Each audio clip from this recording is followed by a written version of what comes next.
सुरगुरुं वन्दे जगत्कारणं वन्दे पन्नगभूषणं मृगधरं वन्दे पशूनां पतिं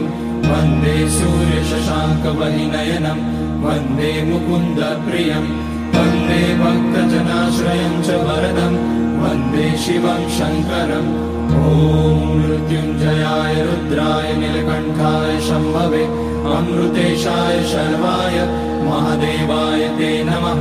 नमस्तेऽस्तु भगवन् विश्वेश्वराय महादेवाय त्र्यम्बकाय त्रिपुरान्तकाय त्रिकाग्निकालाय कालाग्निरुद्राय नीलकण्ठाय मृत्युञ्जयाय सर्वेश्वराय सदाशिवाय श्रीमान् महादेवाय नमः। ॐ नमः शम्भवाय च मयोभवाय च नमः शङ्कराय च मयस्कराय च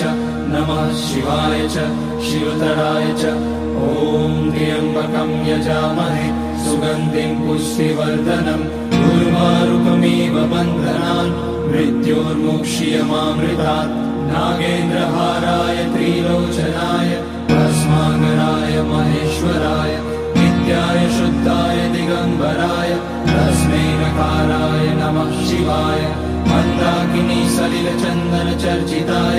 नन्दीश्वर प्रमथनाथ महेश्वराय मन्दारपुष्य बहुपुष्य सुपूजिताय तस्मै मकाराय नमः शिवाय शिवाय गौरीवदनाब्जवृन्द सूर्याय रक्षाध्वरनाशकाय श्रीनीलकण्ठाय वृषध्वजाय तस्मै शिकाराय नमः शिवाय वसिष्ठकुम्भोद्भगौतमाय